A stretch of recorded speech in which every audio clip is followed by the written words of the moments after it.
सुप्रभात बच्चों, कैसे हैं आप सब। उम्मीद करती हूँ आप सब अच्छे होंगे। तो बच्चों, आज की कक्षा में हम पढ़ने वाले हैं अध्याय नंबर 4, जिसका शीर्षक है सर्वोत्तम औषधि हंसी। तो बच्चों, सबसे पहले हम पढ़ेंगे पाठ प्रवेश।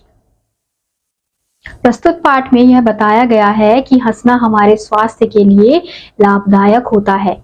हमें दिन में एक बार खिलखिलाकर अवश्य हंसना चाहिए। तो चलिए पाठ को शुरू करते हैं। तो बच्चों, इस पाठ में क्या बताया गया है कि हंसना जो होता है वो हमारे स्वास्थ्य के लिए बहुत ज्यादा लाभदायक होता है, यानी बहुत अच्छा होता है। और एक दिन में हमें दिन में कम से कम एक बार तो खुलकर हंसना चाहिए। हंसी आनंद एवं खुशी की अभिव्यक्ति है। जीवन की सबसे प्यारी और उत्तम से उत्तम स्वास्थ्यवर्धक वस्तु हंसना है। शरीर को अच्छा रखने की अच्छी से अच्छी दवा एक बार खिलखिला उठना है। पुराने लोग कह गए हैं कि हंसो और पेट फुलाओ। हंसी कितने ही कला कौशलों से भली है। जितना ही अधिक आनंद से हंसोगे उतनी ही आयु बढ़ेगी।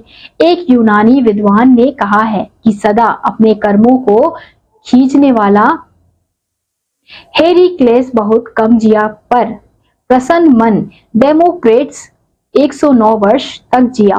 हंसी खुशी का नाम जीवन ही है। जो रोते हैं उनका जीवन व्यर्थ है। कवि कहता है जिंदगी जिंदा दिली का नाम है। मुर्दिल क्या खाक जिया करते हैं। तो बच्चों, यहाँ पे हमें क्या बताया जा रहा है कि हंसी जो है, हंसी आनंद एवं खुशी की अभिव्यक्ति होती है। जीवन की सबसे प्यारी और उत्तम से उत्तम स्वास्थ्यवर्धक वस्तु क्या है?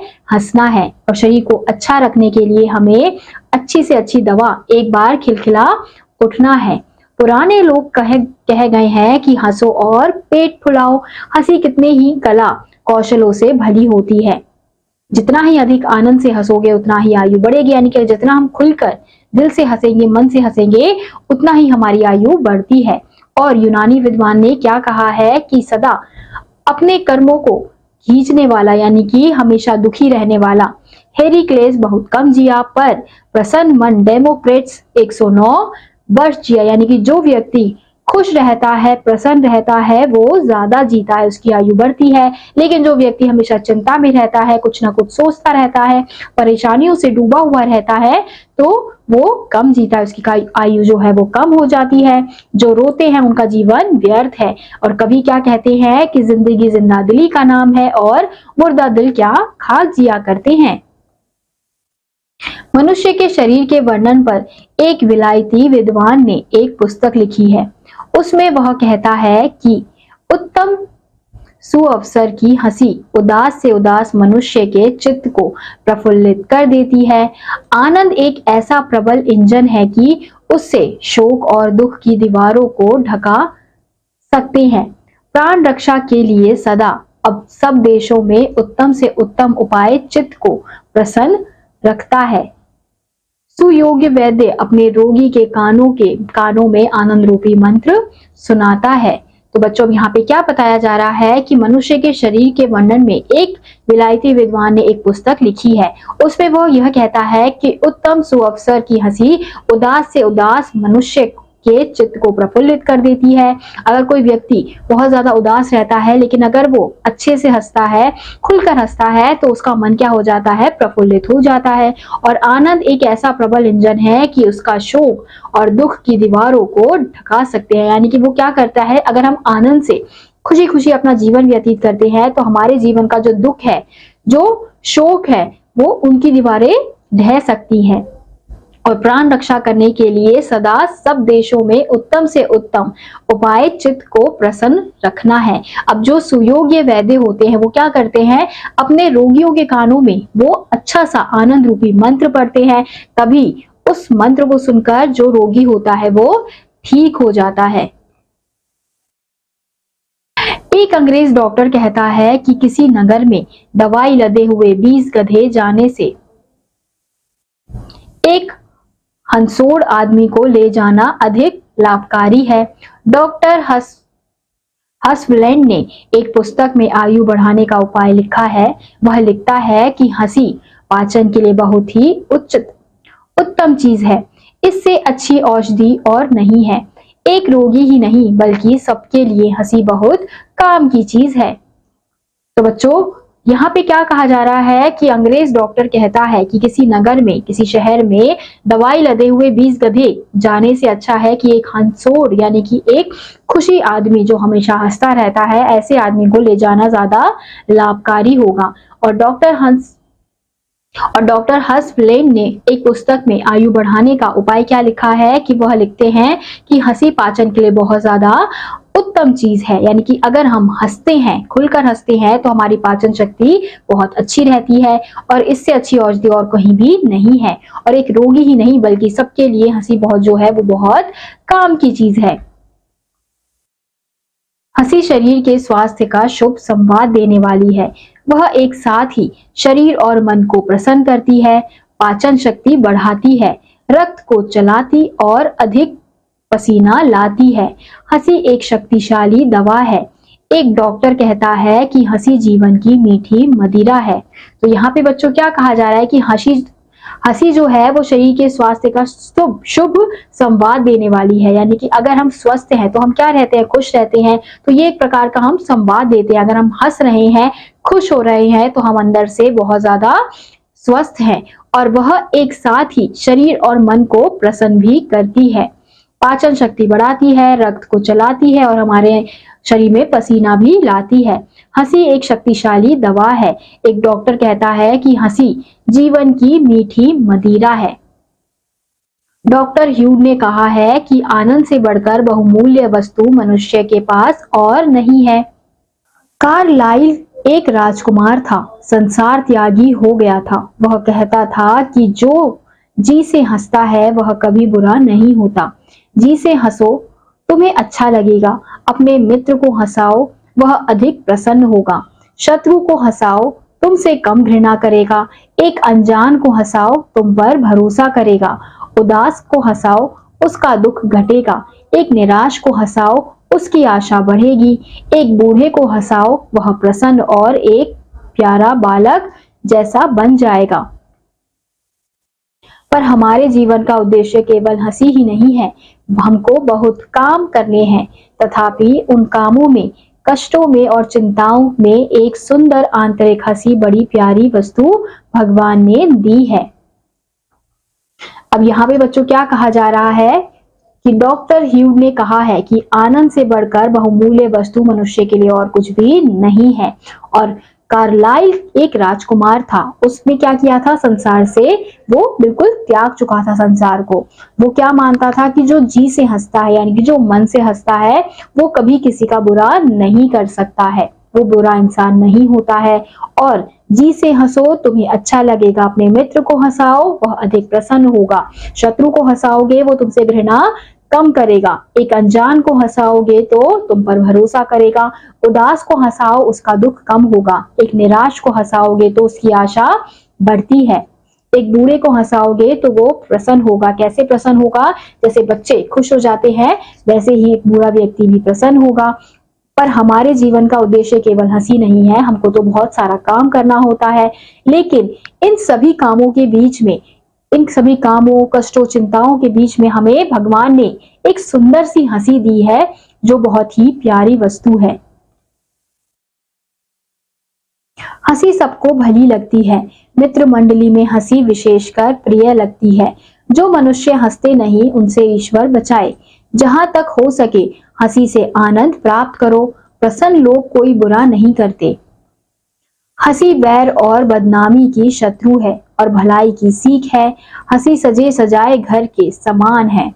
मनुष्य रोने के लिए नहीं बनाया गया, हंसने के लिए ही बनाया है।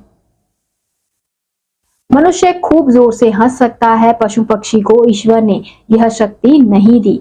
मनुष्य हंसने, मुस्कुराने, गीत गाने और स्तुति करने के लिए बनाया गया है। हंसी भय भगाती है, दुख मिटाती है, निराशा को घटाती है, कंगाली का आधा बोझ कम कर देती है। जो हंसता है वह अपनी आयु बढ़ाता है। मनुष्य को किसी और दवा की दरकार नहीं। उदास आदमी को मित्रों में बैठाओ और खूब हंसाओ। अब यहाँ पे बच्चों क्या कहा जा रहा है कि हंसी सबको बहुत ज्यादा अच्छी लगती है, भली लगती है, और अगर हम अपने मित्रों के साथ बैठते हैं तो वो बहुत ज्यादा हंसी विशेषकर प्रिय लगती है। जो मनुष्य हंसते नहीं है, भगवान हमें ऐसे लोगों से बचाए। जहां तक हो सके हंसी से आनंद प्राप्त करो, और प्रसन्न लोग क्या करते हैं, कभी किसी का बुरा नहीं करते हैं। हंसी बैर और बदनामी की शत्रु है और भलाई की सखी है। हंसी सजे सजाए घर के समान होती है, और मनुष्य रोने के लिए नहीं बनाया गया है बल्कि खुल के हंसने के लिए बनाया गया है। और मनुष्य खूब जोर से हंस सकता है, लेकिन ये शक्ति भगवान ने पशु पक्षियों को नहीं दी है। किसको दी है? हमें दी है, मनुष्यों को दी है। तो हमें खुलकर हंसना चाहिए। मनुष्य हंसने, मुस्कुराने, गीत गाने और स्तुति करने के लिए बनाया गया है। हंसी भय को भगाती है, दुख को मिटाती है, निराशा को कम करती है, कंगाली का आधा बोझ जो होता है उसे भी कम कर देती है। जो हंसता है वह अपनी आयु बढ़ाता है। तो मनुष्य को किसी और दवा की दरकार नहीं रहती है। तो उदास आदमी को मित्रों में बिठाओ और उसे खूब हंसाओ।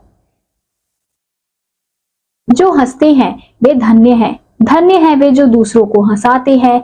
उनकी बातों से शरीर में रक्त आनंदित होकर नाच उठता है। हंसी मन में नित्य नई उमंगें पैदा करती है। हंसी चिंता को दूर भगाती है और कष्टों को झेलने में सहायता करती है। तो यहाँ पे बच्चों क्या कहा जा रहा है कि जो हंसते हैं वो लोग बहुत ज्यादा धन्य हैं, और धन्य है वो लोग जो दूसरों को हंसाते हैं। उनकी बातों से शरीर में क्या होता है, रक्त आनंदित होकर नाच उठता है। हंसी मन में नित्य नई उमंगें लाती है। हंसी चिंता को दूर भगाती है और कष्टों को झेलने के लिए हमें सहायता देती है। जो हंसता है वह बिना डिप्लोमा के ही डॉक्टर है। हंसते डॉक्टर का चेहरा बीमार के घर में एक कड़वी दवा की बोतल से अच्छा है। तो यहाँ पे क्या कहा जा रहा है कि अगर आप लोग रोज हंसते हो तो आप बिना डिप्लोमा के क्या हो, एक डॉक्टर ही हो। और हंसते डॉक्टर का चेहरा बीमार घर में एक कड़वी दवा के बोतल से तो बहुत अच्छी बात है। जब आप हंसते हैं तो आपके इर्द गिर्द एक खुशनुमा वातावरण बन जाता है। एक ऐसा वातावरण जो आपके साथ दूसरों को भी आनंद प्रदान करता है।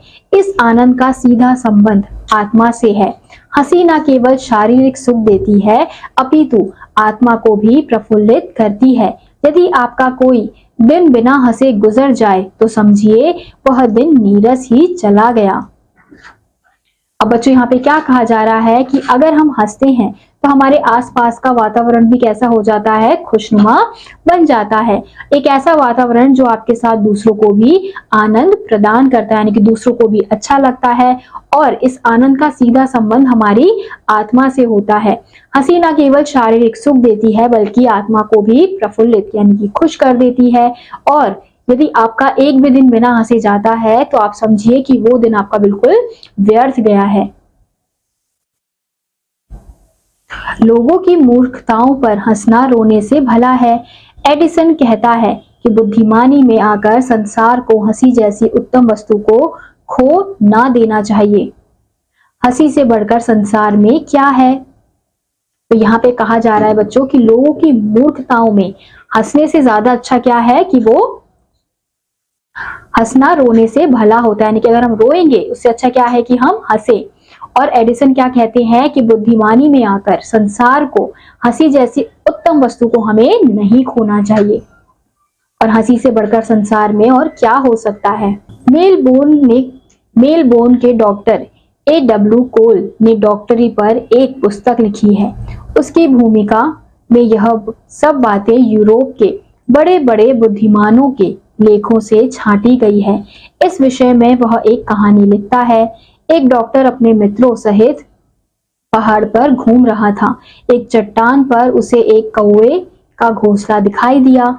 डॉक्टर ने कहा, आओ सब दौड़ो, देखिए पहले उस घोंसले के पास कौन पहुंचता है। सब दौड़े। एक आदमी इतना तेज दौड़ा कि हांफ कर बैठ गया। जब सब जमा हुए तो इतना हंसे कि सबके पेट फूल गए।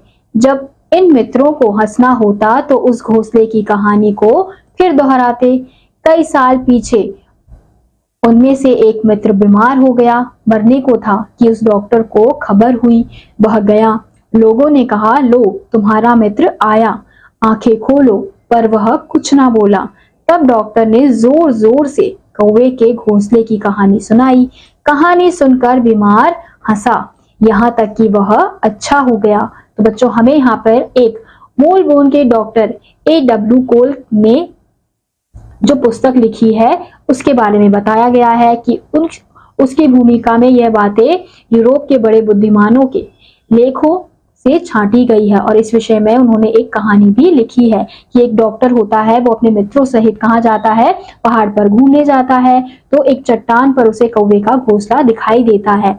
तभी डॉक्टर ने क्या कहा कि आओ सब दौड़े, देखते हैं सबसे पहले कौन उस घोंसले के पास पहुंचेगा। तो सब दौड़ते हैं। फिर एक आदमी इतना तेज दौड़ता है कि वो हाँफ कर बैठ जाता है। फिर सब जब इकट्ठा होते हैं एक जगह पर तो बहुत ज्यादा हंसते हैं, और इतना हंसते हैं कि उनका पेट फूल जाता है।